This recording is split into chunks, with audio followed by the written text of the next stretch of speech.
Assalamu alaikum. You're watching Views and News, and I'm Faisal Rehman live from our Islamabad studios. Today we'll be talking about the situation in Afghanistan. If you remember, it's almost a year, slightly less than that, since Kabul was taken over by the Taliban. I remember that was 15th of August last year. Well, so far no one has recognized that regime as a legitimate one. Different issues have erupted over a period of time. We all thought that the relationship between Pakistan and Afghanistan is going to improve.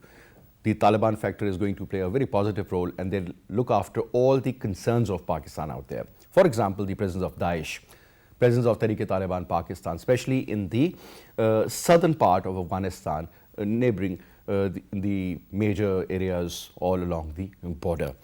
Other than that, Al-Qaeda, Islamic State of Khorasan, along with that a couple of other splinter groups, they are gaining strength with each passing day. This is what the United Nations has said. They further, in fact, mentioned that the terrorist groups potentially pose threat to other countries. Other countries definitely include Pakistan. I think Pakistan should be listed at the top.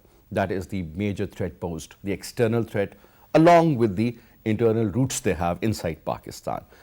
And we have also learned that the Islamic State of Khorasan, they are also recruiting youngsters and fighters from other terrorist groups. And that is perhaps going to be a major threat for Pakistan. Now, when we talk about the countries who are most affected by the war on terror in Afghanistan, Pakistan will remain number one. You talk about the economic situation that got from bad to worse during the last 20 years. We lost almost $160 billion I'm talking about, as far as the economy is concerned. They were just eroded. Initially, there were energy crisis, but this law and order situation was a very major potential threat posed by the enemy. Then moving on. Now, they also want that they should target certain areas inside Pakistan, not only talking about the hard targets or the military bases or the men in uniform in particular, but the soft targets as well. Negotiations went on. They could not conclude any result.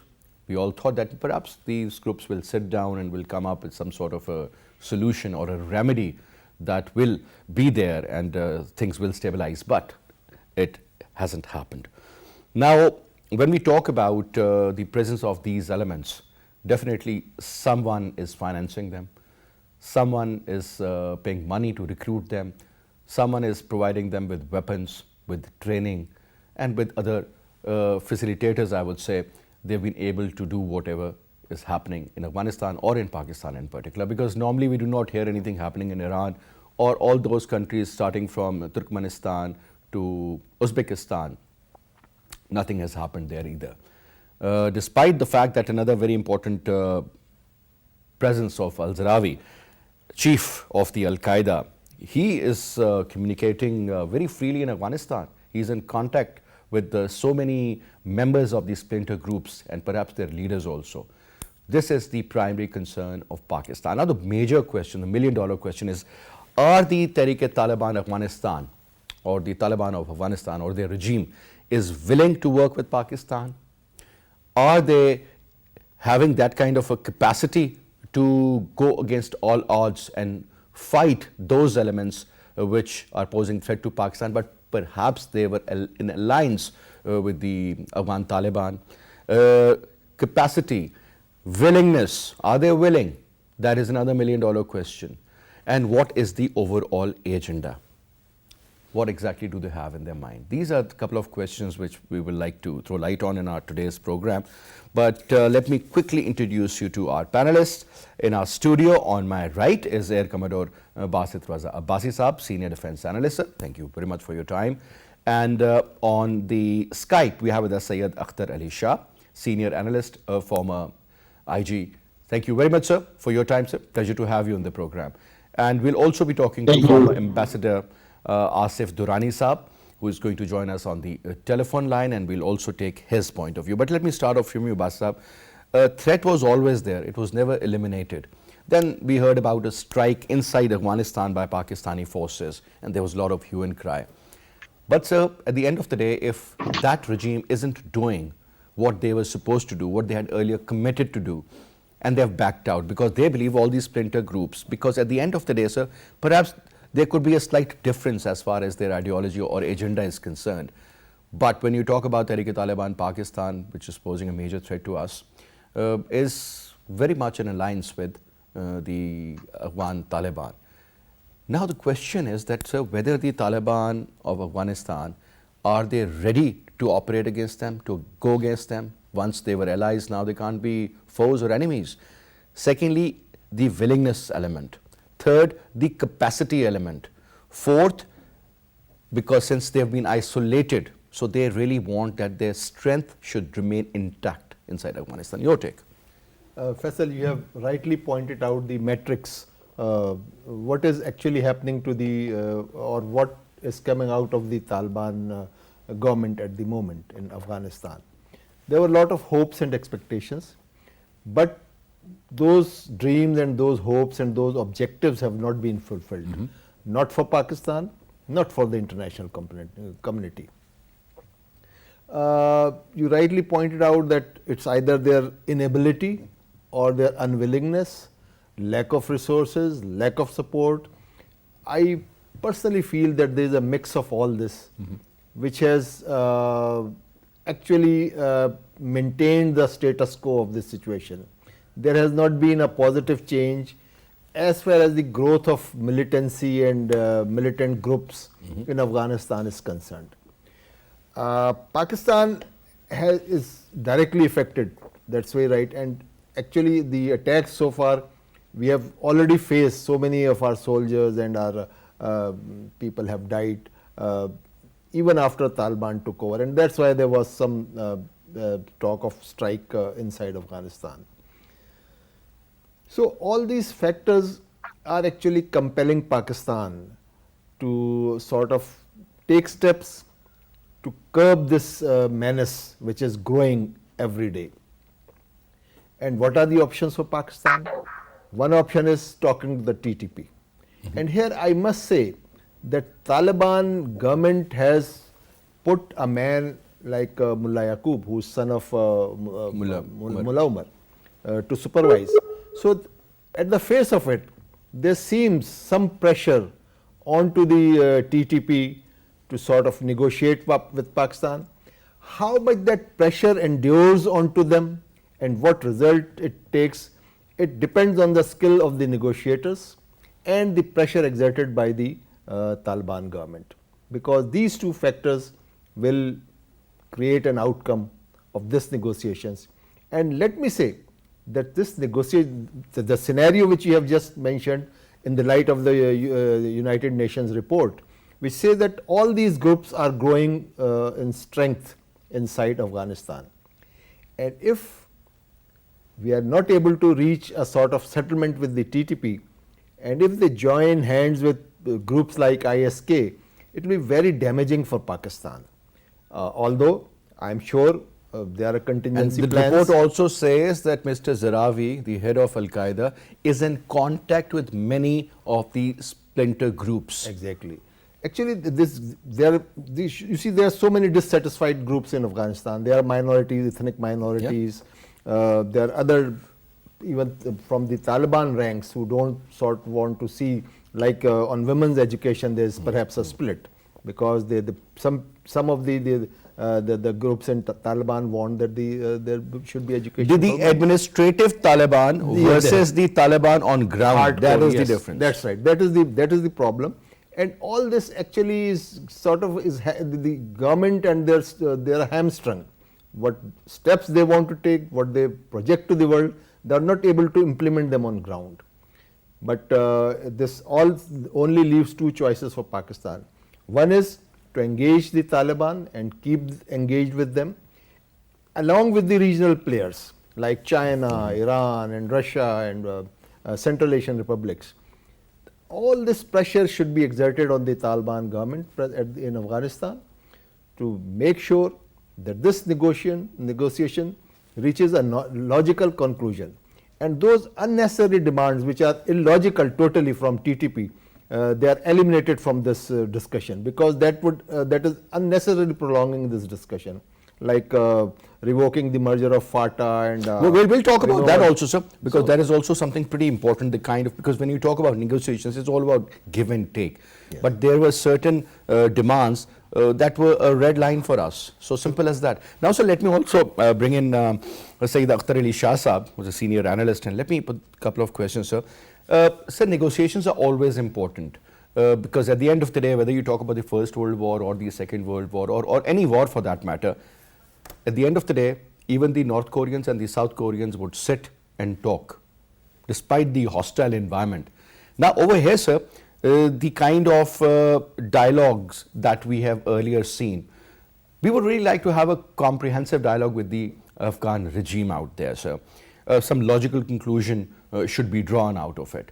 Obviously, they can't afford to, 100% agree with you, and we can't agree with them. But there are certain areas where you can, show some sort of flexibility and further move on. Now, sir, question number one. Do you believe that negotiations will be fruitful? Because if you look at the demands, whether about swapping of prisoners or implementing their version of Sharia in certain areas, in fact, FATA should go back to what it used to be as a separate buffer zone, not a part of KP, and perhaps a few more as well. But now it seems that, all these demands are not acceptable by the Pakistani regime. Simple as that. So that is where the hindrance starts. That is where the obstacles are very, very obvious and very, I would say, this in fact reflects as a clear and present danger. Ceasefire for a few weeks and then again back to square one. That is something which isn't feasible, sir.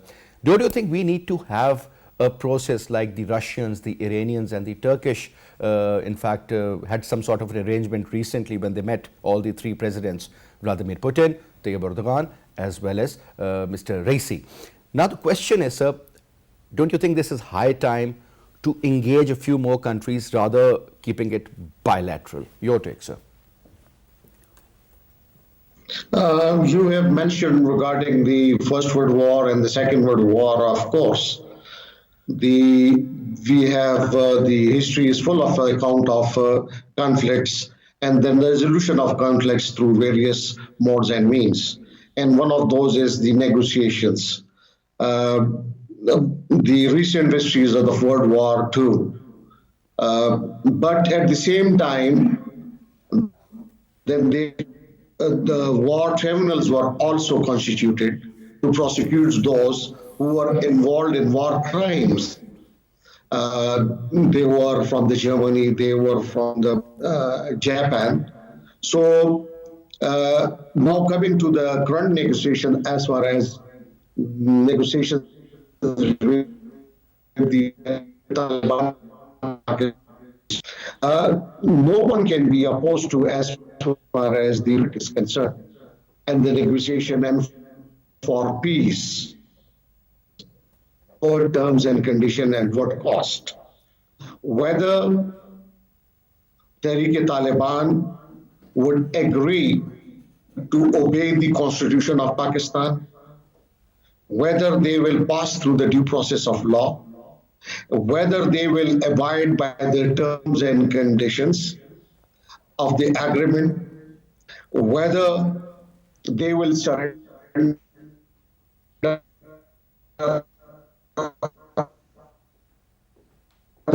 actors within Pakistan, then, whether they will operate as an organization in Pakistan. So these are multiple questions which needs to be taken into consideration. Although there is a ceasefire, but a number of videos and different Taliban leaders have come to surface where they have outrageously stated that these all negotiations are just ad hocs. It's just to trap them, and they in Afghanistan they had been fighting for the Islamic system, Islamic Sharia, and now they have done their duty over there. Now they would be fighting within Pakistan for the enforcement of Sharia. They have come up openly with these kind of their mission on videos. And recently, you see Hafiz Gulbadar go. A day earlier, some encounter took place where their members were killed in that encounter. So, at the one time they are negotiation, at the same time they are also attacking the security forces within Pakistan. So they are also violating the ceasefire. So they have to also create some credibility. They have to also demonstrate their credibility that they are abiding the ceasefire. So it all now depends on the Tehreek-e-Taliban, whether they will act as a peaceful organization or they would also act in the similar way when we had already struck a number of agreements starting from Sheikh Mohammed, then Swat and other areas. So if they have to repeat the same things, then of course there would always be a question mark on such agreements. All right. Now, so one quick comment, and that is regarding because since you mentioned about Sheikh Mohammed, we all know what happened to him. Negotiations took place between the TTP chief and the corps commander at that time of 11 Corps. And after perhaps 2 days, Sheikh Mohammed was eliminated. 2 days. Correct, sir? So that trust deficit, that seems to be another problem, sir, on both sides. That is something which we really need to work on, because at the end of the day, sir, if you even end up concluding successful talks, that you end up agreeing on certain points, but if there is no trust deficit, sir, I would say the spoilers, they have their presence felt every time, sir. Unfortunately, that has been the case. In this case, sir, whether we blame the American CIA or the Indian RAW or perhaps the NDS, which has a new name now, the Intelligence Agency of Afghanistan, sir, they were working together and they were working against ISI. And they always wanted to either contain the influence of the Intelligence Agency of Pakistan, or perhaps they really wanted to go after them. And they did both. Sir. Yes. You see, starting from Sheikh Mohammed, I would say a lot of water has flowed down the drain. Now we have to take these talks within the current situation. Now we have a full-fledged Taliban's government in Afghanistan. They are in full power. Recent in this talk, UN report has also been mentioned. This report also suggests while they are accusing that there are human rights violations, but at the same time they also accept that security has improved. So it demonstrates that Taliban has some capacity. So a lot now depends on the Tehreek-e-Taliban Afghanistan, to what extent they can exert pressure on Tehreek-e-Taliban Pakistan to make them agree for a honorable settlement, and also guaranteeing that in future they would not violate the terms of agreement. All right. Now, there were a couple of names I really want to share. Sanaullah Ghaffari, who is also Shahab al-Mahajir and Afghan national, has been leading the IS Khorasan chapter since almost 2 years now. And there's a long list. Either you talk about Al-Sadiq, Sheikh Tamim al-Kurdi, Abu Ahmad al-Madani. I mean, all these individuals, I mean, these are all new names now. Interestingly, sir, it seems that the next generation of the Taliban, they have taken over, certain areas, whether you talk about the ground operations or otherwise. And maybe there are differences within the ranks of the Taliban also. For example, Haqqani group, the Americans have always persuaded and asked us, to go after them. Haqqani, Pakistan was reluctant because they were not a threat to us. Rather, they were somebody who was facilitating the negotiations, and obviously that was a linkage between the two. Now, sir, whom to trust, whom not to trust? Because at the end of the day, whether a bullet is coming from Afghanistan or from Iran or from India, it's a bullet which is a threat for us. So we need to either eliminate the threat, or we need to make sure that bullet should not be fired. Simple as that, sir. In these cases, it seems that there are certain groups from Iran totally involved with the Taliban because they were having negotiations with them. Earlier, there was no contact. So the cases with India. They had no contact with the Taliban ever since the Americans took over Afghanistan. They were very close to the government, whether it was these two last presidents. They both had 2 terms. But now the issue seems to be very different. It seems as if few people, they just came, they were there to look after the affairs. They were corrupt, they took the money, vanished. I mean, look at the amount of money the Americans have spent, sir. I wish 1% was spent actually in the real terms. It would have been a different country altogether. Americans would have never stayed here for 20, 22 years. They would have been there just for 2, perhaps. But they had a different agenda, and we all know now what's going on. They have blamed Pakistan for their own failures in Afghanistan. Look at their exit in such haste and hurry. Again, blame game was for Pakistan. Now, what exactly do we need to do, sir? Looking at 2 major factors. One is the political uncertainty, sir. You just go and have a look what's going on outside the Supreme Court. I just came and I was surprised to see so many people. I thought maybe this red zone shouldn't have all these people, political workers from both the sides. There could be a clash at any moment, I'm telling you, because things were very hostile out there. Secondly, sir, you talk about the economic situation. God knows, sir, what is going to happen to our government assets, the money, because listening to Miftah Saab, it seems as if everything is hunky-dory, but honestly speaking, when you look into the details, we haven't had the second tsunami here. This is just the first one. The second and the third, following the first one, will be around August and September, sir. Faisal, you raised at least 6 different points.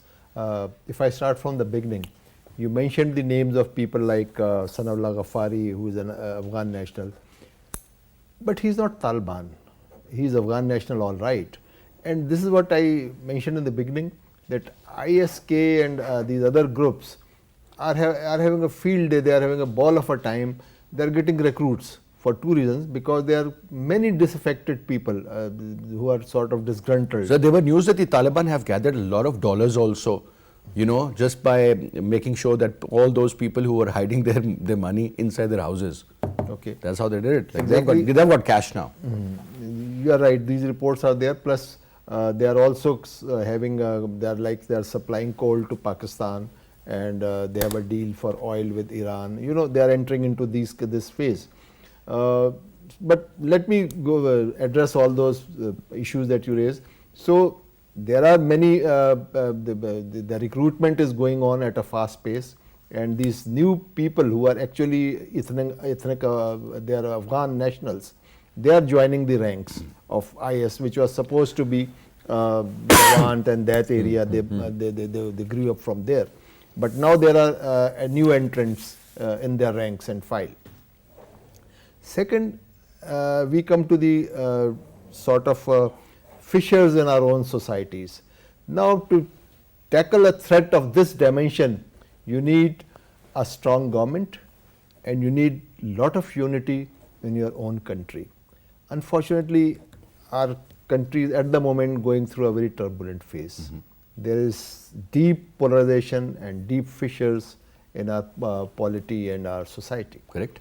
So these areas have to be addressed by our leaderships, and our leaders have to join their heads and leave their own selfish interests aside and come to a national consensus and of how things would be run in this country. If everything was all right, then we wouldn't have been in this situation. And now that we are in this situation of chaos and confusion, something needs to be done. And I think the political leadership has a major part to play in it. Now coming to the options of So Pakistan. political leadership, they are daggers drawn with each other. I mean, This is what I'm saying, that these fissures, the real issues are not being, they haven't been addressed yet, sir. then Faisal, I would not like to say what else can happen, because we want the democracy to flourish. We want a democratic Pakistan, and we want the democratic values to be respected and democratic systems to deliver.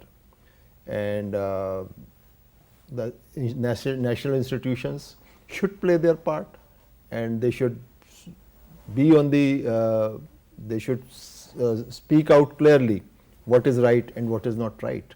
Unless we do that, if we remain half here and half there, this will not solve the problem. And as far as options of Pakistan are concerned, I think in the present circumstances, we must engage with all the regional players. And there's a group of something like Troika Plus, in which America, China and Pakistan were also inducted into it, who actually oversaw the whole process, peace process, from Doha agreements to all that. They used to meet regularly and chalk out this strategy. But it seems that Afghanistan is no more a problem for the Americans, sir. They hardly talk about it. There is no news in the That's American right. media. They are more focused towards Ukraine now. That's right. The attention of the world has gone towards that side. But it actually, as far as we are concerned, our problem is this, our backyard. And whatever is happening, the world affects us. We are affected. So the problem is actually of the backyard, whether we talk about Russia or we talk about Pakistan. And now another interesting story is that in April, that's been almost 3-4 months, there were rockets fired into Tajikistan and Uzbekistan by ISK. And obviously that means that some proxies will start there as well. It also means that somebody is going to challenge the softer belly of Russia. Perhaps another problem would erupt in this region, sir, to counter the Russians, because Vladimir Putin, sir, means business. He is never going to accept the presence of Mr. Zelensky, whom he thinks is a clown because he was a comedian. And this man has had a very different past. True. Head of KGB, Prime Minister, President, former military officer, black belt, karate, you name it. And this man means business, as I earlier mentioned. So we have been also joined in by Asif Durrani sir, former ambassador, senior diplomat. Asif, assalamu alaikum. Assalamu alaikum, sir. I'm fine. Now, sir, the question is that do you think that at some stage, obviously the two major adversaries of United States of America are Russia and China, obviously, and they're not happy for whatever happened in Afghanistan, especially at the exit time. Now, sir, all these arrangements which are being made, these splinter groups getting together, having fresh recruits, means that money is flowing in. How come the Daesh element ended up in ISK? Obviously, we all know, even Hamid Karzai used to talk about those mystery helicopters, if you remember, sir. They were bringing in people from the Middle East to this part. Now, a problem will erupt somewhere in Tajikistan or in Uzbekistan. Yes, that means that the softer belly of Russia, as I earlier mentioned to Air Commodore Saab also, is being played with. So, do you think this region is going to get further destabilized? I'm talking about Pakistan, Afghanistan and the neighboring countries, because that is where Iran is bordering Afghanistan, that is where the Chinese have their borders with Afghanistan, Pakistan and all these three states, where even the Turkish element is also present. Turkmenistan. Well, Faisal, I think the scene is not so pessimistic as perhaps it has been portrayed with regard to Islamic State Khorasan, ISK. Their number is not more than 2,000, 2,500, and they are not a monolith. So that is one. Secondly, when you talk about Russia's soft belly, Tajikistan and all that. Tajikistan has, from the beginning, they have entertained certain reservations against the Taliban. They have been harboring Ahmad Masood, the son of Ahmad Shah Masood, and some of the splinter groups, whether they are Uzbeks or Amrullah Saleh's party. So that is also a fact. Iran, Pakistan, in fact, they have evolved a modus vivendi whereby they have a hands-off policy as far as Afghanistan is concerned. So they are not encouraging any group or supporting any group. And then another important phenomenon which has taken place about Afghanistan is the immediate neighbors of Afghanistan. They have not recognized the Taliban regime under an agreement, under an unwritten agreement in Dushanbe in September last year on the sidelines of the Shanghai Cooperation Organization Summit, All right. whereby they decided that they will recognize the Taliban together. So here lies the catch, that there are no favorites being played by the immediate neighbors of Afghanistan. So here, I think and if you look at by comparison, since the last year when Taliban took over on 15th of August, the situation is much calmer than it was during the past 15 years. I would not count initial 5 years when the Taliban were consolidating their position. But since 2005 and till the leaving of the American troops, so the situation in the country was much worse than what you find during Taliban's time. Mm-hmm. And yes, there are political issues which make Taliban a pariah, and that is a fact of life. And you may not agree with the Taliban, but the question is, they have the control of the country. There are no pockets where you can say that there is overall control by ISK or any other splinter group. This was not the case when Ashraf Ghani or Hamid Karzai were ruling Afghanistan. Mm-hmm. There were many spaces which they could not govern. So here, I think we have to be realistic. Yes, you want to?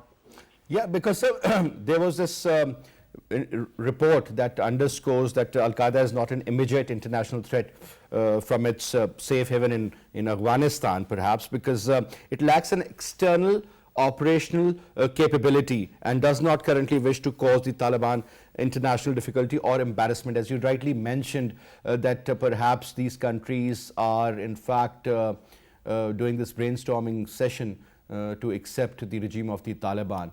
So that means that whether we like this or not, they have this connection, sir, the ISIS-K or the Taliban, because initially we all thought the Taliban, they do not have any design beyond the borders of Afghanistan, but ISK has. Let me tell you that in my personal view, ISK is not a physical threat. It's not a formidable threat. Mm-hmm. So we have to be clear about that. They are not controlling any pockets in Afghanistan like they could in Iraq and Syria. They could, establish their state. So in Afghanistan, this is not the situation. And the Americans wanted to assist the Taliban to tackle, quote unquote, tackle the ISK, and Taliban told their interlocutors that they are capable of tackling ISK. And they have done it. That part, I think we should have no illusions about that. But at the same time, with the Taliban, I think they have to pursue certain policies which are expected of them from the international community, especially the Americans. They have 3 demands so far, although not made formally, and that is the Taliban tackling ISK or so-called counterterrorism measures. Second is the inclusivity in the governance, and third is girls' education. Girls' education has got a bipartisan support in the United States. So United States cannot backtrack on that.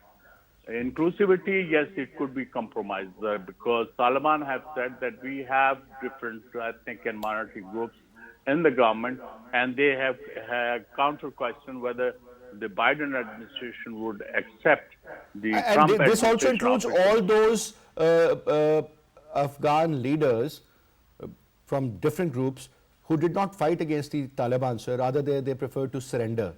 So, when you say an inclusive government, so you mean that all these individuals will be a part of that government, sir? This is what you're talking about? No, I'm not talking. I'm talking about the ethnic groups, Okay. whether it's Uzbeks, Tajiks, Hazaras, Okay. All as right. ethnic and minority groups. It's All not right. that perhaps Abdullah or Abdullah Saleh or others will be part of the government. Had this been Dostum, so, again? President Karzai might have been, part of the government. But this All has right. not happened. But again, there are reports that perhaps President Karzai is, in fact, into a house arrest situation. But I can't confirm it. It's better the people who are in Kabul, they should confirm it.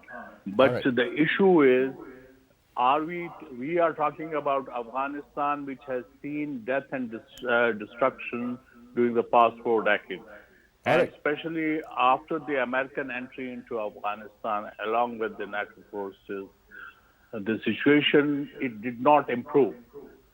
More than 250,000 civilians were killed, and there is no accountability. Absolutely. And Americans don't think they are answerable. More importantly, it's the Afghan money which has been frozen. And the Americans, they bluntly say that what action we have taken. And again, now this their accounts cannot be unfrozen because now it would be the legal wrangling inside the U.S. apart from the Republican objections to that.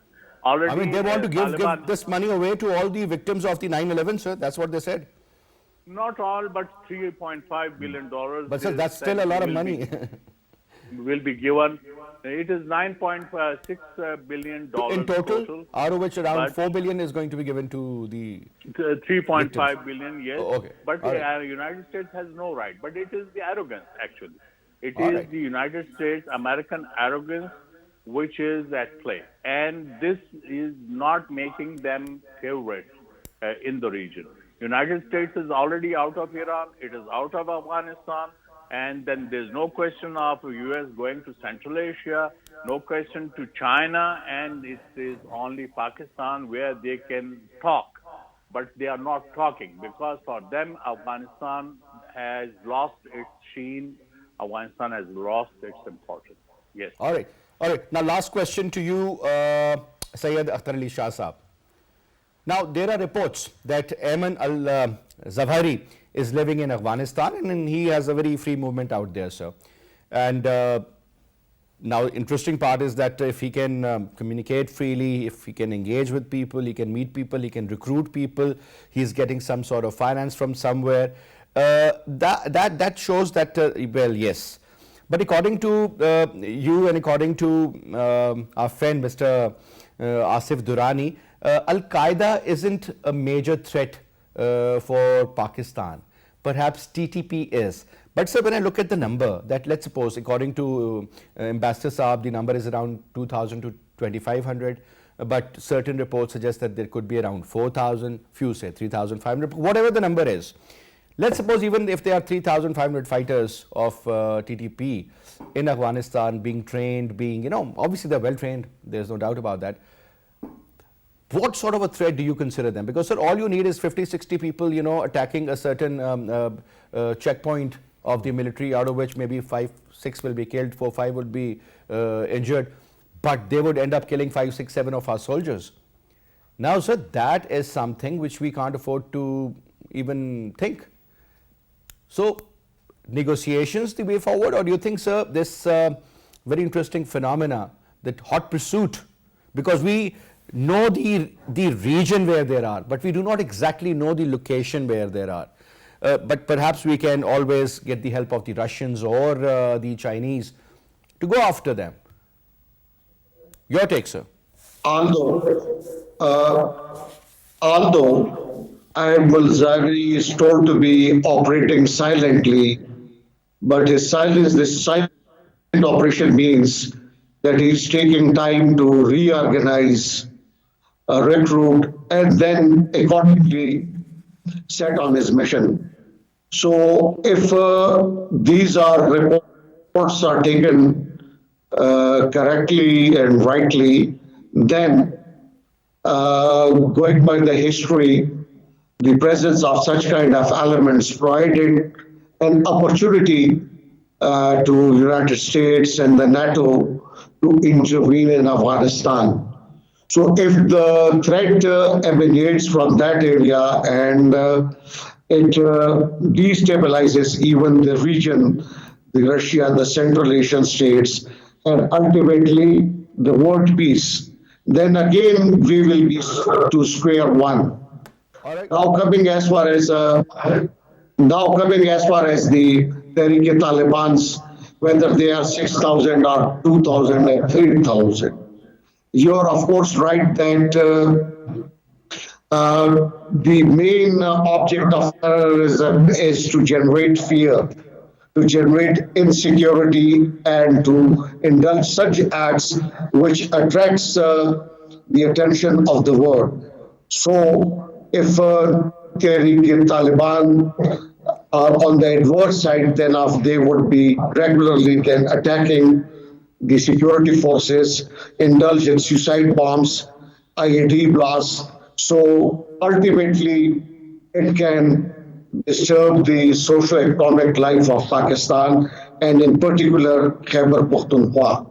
So the state of Pakistan has to evolve a strategy, rather they have already evolved by engaging the Tehrik-e-Taliban into negotiation. So we have to adopt both the carrot and stick approach to arrive at a deal. And for that, Tehrik-e-Taliban, Afghanistan, they have also to play their own role by exerting pressure on Tehrik-e-Taliban, Pakistan, by not allowing them space, physical space and social space on their side. Once their space is squeezed, then there would be positive results. All right, sir. Last closing remark from you, sir. I would still maintain that Pakistan must actively remain engaged with the regional players, because as you point out that Russia is worried that under soft belly this terrorist activities may take place. So we also have the same fear, and this anxiety is shared by other Central Asian republics. So we can sort of together exert sufficient pressure on Taliban government to exert more pressure on these militant groups, especially TTP, to come to terms with Pakistan.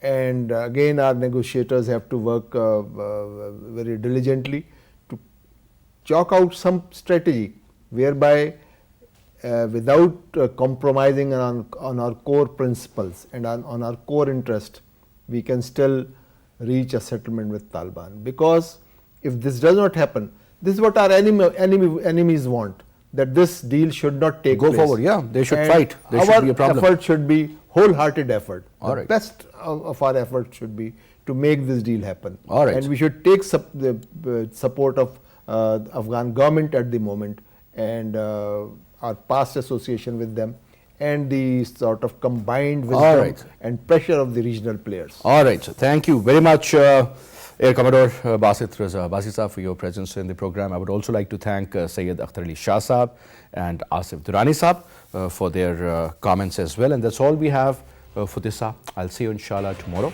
at 8:05 p.m. Till then, good care of yourself. Khuda Hafiz.